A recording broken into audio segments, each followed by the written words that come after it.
வணக்கம். ஆகாஷ்வாணி திருச்சிராப்பள்ளி. மாநில செய்திகள் வாசிப்பவர் சாந்தி ரமேஷ். தலைப்புச் செய்திகள். இந்தோனேஷியா, ஆஸ்திரேலியா, நியூசிலாந்து நாடுகளுடன் இருதரப்பு பேச்சுவார்த்தைகள் மேற்கொள்ளப்படும் என்று பிரதமர் திரு நரேந்திர மோடி கூறியுள்ளார்.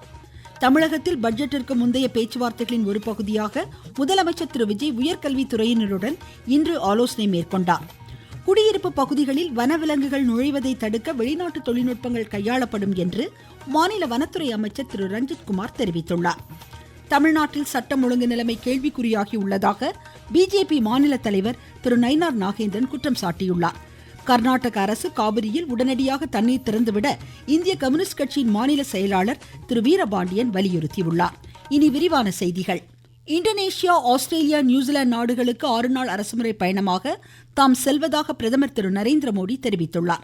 முதல் கட்டமாக இந்தோனேஷியா நாட்டிற்கு புறப்படுவதற்கு முன்னர் பிரதமர் வெளியிட்ட அறிக்கையில் அந்நாட்டு அதிபர் பிரபாவோ சுபியாண்டோவின் அழைப்பை ஏற்று அங்கு தாம் செல்ல இருப்பதாகவும் நாளை மறுநாள் வரை விரிவான இருதரப்பு பேச்சுவார்த்தைகளை மேற்கொள்ள இருப்பதாகவும் குறிப்பிட்டார். அங்குள்ள இந்திய சமூகத்தினரை சந்தித்து பேச இருப்பதாகவும் பிரதமர் கூறினார். 3 நாடுகளின் தலைவர்களுடன் பொருளாதாரம் உள்ளிட்ட பல்வேறு துறைகளில் இருதரப்பு ஒத்துழைப்பை மேம்படுத்துவது தொடர்பான பேச்சுவார்த்தைகளில் தாம் ஈடுபட உள்ளதாகவும் பிரதமர் எடுத்துரைத்தார். இந்தோனேஷியா பயணத்தை முடித்துக்கொண்டு நாளை மறுநாள் ஆஸ்திரேலியா புறப்படும் பிரதமர் அதனைத் தொடர்ந்து நியூசிலாந்து செல்கிறார். கூட்டுறவுத்துறை மூலம் லட்சக்கணக்கான மக்களின் வாழ்க்கையில் ஆக்கப்பூர்வமான மாற்றங்கள் கடந்த 5 ஆண்டுகளில் மேற்கொள்ளப்பட்டிருப்பதாக மத்திய கூட்டுறவுத்துறை அமைச்சர் திரு அமித்ஷா கூறியுள்ளார். கூட்டுறவுத்துறையின் அமைச்சகத்தின் 5ஆம் ஆண்டு நிறுவன தினத்தையொட்டி புதுடெல்லியில் இன்று நடைபெற்ற நிகழ்ச்சியில் உரையாற்றிய அமைச்சர், இத்துறையுடன் இணைக்கப்பட்டுள்ள 30 கோடி மக்களுக்கு இந்த தினம் இன்றியமையாதது என எடுத்துரைத்தார். கூட்டுறவுத்துறையை நவீனப்படுத்தி வெளிப்படையான நவீன தொழில்நுட்பங்களுடன் கூடிய செயல்பாடுகள் மேற்கொள்ளப்பட்டிருப்பதையும் அவர் சுட்டிக்காட்டினார். கூட்டுறவு நிறுவனங்களை தரவரிசைப்படுத்தும் நெறிமுறைகளை மத்திய அரசு தொடங்கியதை அடுத்து ஒவ்வொரு துறையிலும் சிறப்பாக செயல்படும் 5 கூட்டுறவு அமைப்புகள் தேர்ந்தெடுக்கப்பட்டு விருதுகள் வழங்கி கௌரவிக்கப்படும் என்றார். தேசிய கூட்டுறவு குழுவின் மூலம் விதை உற்பத்தி பிரிவு நாட்டின் அரசு சாரா மிகப்பெரிய உற்பத்தி அமைப்பாக வருங்காலங்களில் உருவெடுக்கும் என்று கூறினார். இதன் மூலம் விவசாயிகள் பெரிதும் பயனடைவார்கள் என்று அமைச்சர் தெரிவித்தார். நாட்டில் 104 கோடி சுகாதார பதிவுகள், 93 கோடி ஆயுஷ்மான் பாரத் சுகாதார கணக்கீட்டின் கீழ் இணைக்கப்பட்டுள்ளதாக மத்திய அரசு தெரிவித்துள்ளது. மின்னணு பொது சுகாதார சுற்றுச்சூழல் பாதையில் இது ஒரு ஆக்கப்பூர்வமான முன்னேற்றம் என்றும் அரசு குறிப்பிட்டுள்ளது. நாட்டின் சுகாதார கட்டமைப்பின் கீழ் ஆதார் தனிநபர் அடையாள அட்டையை போல அபா எனப்படும் ஆயுஷ்மான் பாரத் சுகாதார கணக்கும் தனிநபர்களை இணைப்பதாக அரசு கூறியது. இதன் மூலம் அனைத்து சுகாதார சேவைகளுக்கும் வழிகோலப்பட்டுள்ளது. ஆயுஷ்மான் பாரத் டிஜிட்டல் இயக்க இணைப்பின் கீழ் நோயாளிகள் அனைத்து வசதிகளையும் பெற ஒவ்வொரு குடிமகனுக்கும் அபா சுகாதார பதிவை ஏற்படுத்த அரசு செயலாற்றி வருவது குறிப்பிடத்தக்கது. தமிழ்நாட்டில் நடப்பு நிதியாண்டிற்கான முழுமையான பட்ஜெட் விரைவில் தாக்கல் செய்யப்பட உள்ள நிலையில் முதலமைச்சர் திரு விஜய், உயர்கல்வித்துறை அமைச்சர் திரு விஸ்வநாதன் மற்றும் அதிகாரிகளுடன் சென்னை தலைமைச் செயலகத்தில் இன்று ஆய்வு மேற்கொண்டார். உயர்கல்வித்துறையில் செயல்படுத்தப்படும் திட்டங்கள், காலி பணியிடங்கள், பல்கலைக்கழகங்களில் துணைவேந்தர் நியமனம் உள்ளிட்டவை குறித்து இதில் ஆலோசிக்கப்பட்டதாக தெரிகிறது. இன்று பிற்பகல் நடைபெறும் கூட்டத்தில் பள்ளி கல்வித்துறை அதிகாரிகளுடன் முதலமைச்சர் ஆய்வு மேற்கொள்ள உள்ளார். இன்று மாலை நெம்மேலி கடல் நீரை குடிநீராக்கும் திட்டப்பணிகளை முதலமைச்சர் பார்வையிட உள்ளார். தமிழ்நாட்டில் குடியிருப்பு பகுதிகளில் வனவிலங்குகள் நுழைவதை தடுக்க வெளிநாட்டு தொழில்நுட்பங்கள் கையாளப்படும் என்று மாநில வனத்துறை அமைச்சர் திரு ரஞ்சித்குமார் கூறியுள்ளார். காஞ்சிபுரத்தில் இன்று செய்தியாளர்களிடம் பேசிய அவர், மனித விலங்கு மோதலை தடுக்க நவீன தொழில்நுட்பங்கள் அறிமுகம் செய்ய உள்ளதாக கூறினார். மனிதர்கள் விலங்குகள் மோதல் அதெல்லாம் வராம இருப்பதற்கு இதுக்குண்டான மின்வேலிகள், சேட்டலைட் கேமராக்கள், வனவிலங்குகள்லாம் ஊருக்குள்ள வராம தடுக்கிறதுக்கு வெளிநாட்டில் இருக்கிற அந்த பாதுகாப்பெல்லாம் நம்மளுடைய தமிழ்நாட்டுக்கு முதன்முறையா, இந்தியாவிலேயே முதன்முறையா தமிழ்நாட்டினுடைய வனப்பகுதிக்கு அதெல்லாம் கொண்டு வரப்போறாங்க. தமிழக நெசவாளர்களின் பிரச்சனைக்கு விரைவில் தீர்வு காணப்படும் என்று மாநில கைத்தறி துணிநூல் துறை அமைச்சர் திரு விஜய் பாலாஜி கூறியுள்ளார்.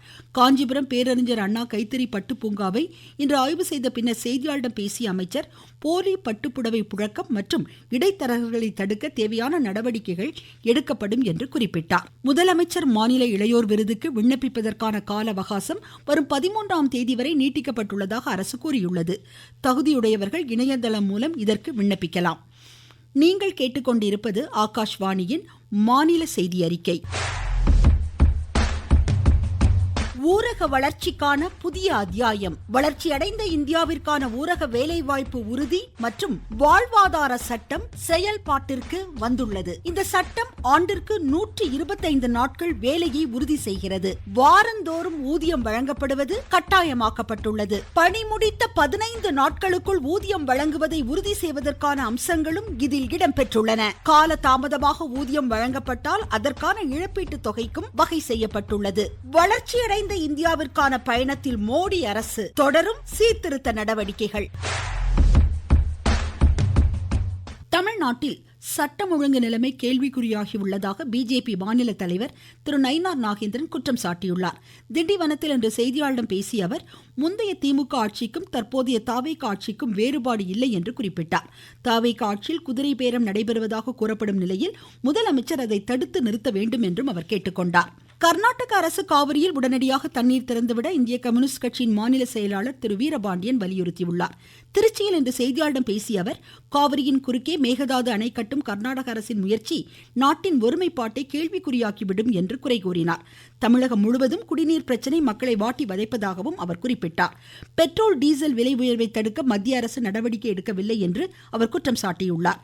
விவசாய கடனை தமிழக அரசு முழுமையாக தள்ளுபடி செய்ய வேண்டும் என்று கோரியுள்ள அவர், தமிழகத்தில் சட்டம் ஒழுங்கு பாதுகாப்பில் எந்த சமரசத்திற்கும் இடமளிக்க கூடாது என்று வலியுறுத்தினார். மதுரையில் ஆய்வு மேற்கொண்ட தமிழக ஆளுநரின் செயல் நாட்டின் இறையாண்மைக்கு எதிரானது என்றும் அவர் கூறினார். நாட்டின் ஜனநாயகத்தை பாதுகாக்க மக்கள் இடதுசாரிகளை ஆதரிக்க வேண்டும் என்று அவர் கேட்டுக்கொண்டார். சட்டப்பேரவை தேர்தல் தோல்வி, கட்சியின் வளர்ச்சி பணிகள் குறித்து அஇஅதிமுக பொதுச் செயலாளர் திரு எடப்பாடி கே பழனிசாமி தஞ்சை மாவட்ட கட்சி நிர்வாகிகளுடன் சென்னையில் இன்று ஆலோசனை மேற்கொண்டார். அப்போது பேசிய அவர், அஇஅதிமுகவை தகர்க்கும் எண்ணம் நிறைவேறாது என்றும் சுய லாபத்திற்காக சிலர் கட்சியிலிருந்து வெளியேறுவதாகவும் குற்றம் சாட்டியுள்ளார். அரியலூர் மாவட்டத்தில் சட்டம் ஒழுங்கு பணிகள் தொடர்பான வாராந்திர ஆய்வுக் கூட்டம் ஆட்சித்தலைவர் திருமதி மிருணாளினி தலைமையில் இன்று நடைபெற்றது. மயிலாடுதுறை மாவட்டத்தில் பள்ளி வாகனங்களின் தரம் மற்றும் பாதுகாப்பு குறித்து உரிய ஆய்வுகளை மேற்கொள்ளுமாறு மாவட்ட காவல் கண்காணிப்பாளர் ஸ்னேகப்பிரியா அறிவுறுத்தியுள்ளார். நாகூர் கடற்கரையில் தூய்மை இந்தியா திட்டத்தின் கீழ் மாபெரும் தூய்மை பணிகளை நாகை மாவட்ட ஆட்சித்தலைவர் திரு பிரவீன்குமார் இன்று தொடங்கி வைத்ததாக எமது செய்தியாளர் தெரிவிக்கிறார். நாகை மாவட்டம் நாகூர் கடற்கரையில் தூய்மை இந்தியா திட்டத்தின் கீழ் நம்ம நாகை கூட்டம் என்ற பெயரில் மாபெரும் தூய்மை பணிகளை மாவட்ட ஆட்சியர் KJ பிரவீன்குமார் அவர்கள் தொடங்கி வைத்தார். இதில் தன்னார்வலர்கள், தூய்மை காவலர்கள் தூய்மை பணிகளை மேற்கொண்டார்கள். ஒவ்வொருவரும் தங்கள் பகுதிகளை குப்பை இல்லாத வகையில் தூய்மையாக வைத்துக் கொள்ள வேண்டும் என்பது குறித்தும் இதில் வலியுறுத்தப்பட்டது. நாகையிலிருந்து செல்வன் ஜபராஜ். தமிழக கூட்டுறவு வங்கிகளில் விவசாயிகளின் பயிர்க்கடன் முழுவதையும் மாநில அரசு தள்ளுபடி செய்ய வேண்டும் என்று வலியுறுத்தி திருவாரூர் மாவட்ட பிஜேபி விவசாய அணி சார்பில் மன்னார்குடியில் இன்று கண்டன ஆர்ப்பாட்டம் நடைபெற்றது. கன்னியாகுமரி மாவட்டம் சின்னமுட்டம் மீன்பிடி துறைமுகத்தில் நேர கட்டுப்பாட்டை மீறி கடலுக்குள் செல்லும் மீனவர்களை கண்டித்து பிற மீனவர்கள் இன்று போராட்டத்தில் ஈடுபட்டனர். திருவண்ணாமலை மாவட்டம் போளூர் அருகே 3 மாதங்களாக குடிநீர் வழங்காததை கண்டித்து நம்மியந்தல் கிராம மக்கள் காலி குடங்களுடன் இன்று சாலை மறியல் போராட்டத்தில் ஈடுபட்டனர். இதன் காரணமாக போளூர் செங்கம் சாலையில் 1 மணி நேரத்திற்கு மேலாக போக்குவரத்து பாதிக்கப்பட்டது.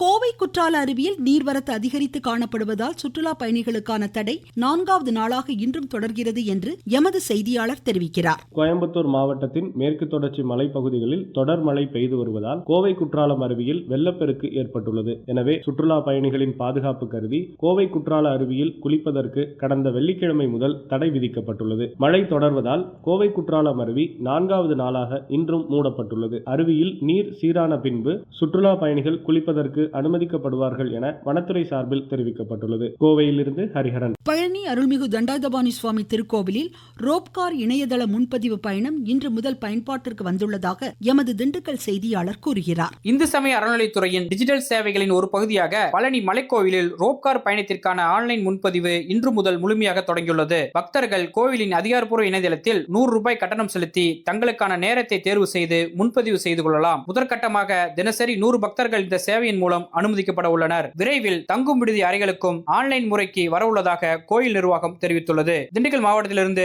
ராஜசேகரன், சுப்பிரமணியம் பாரதி. ஃபிஃபா உலகக்கோப்பை கால்பந்து காலிறுதி ஆட்டங்களுக்கு மொராக்கோ, பிரான்ஸ், நார்வே, இங்கிலாந்து அணிகள் முன்னேறியுள்ளன.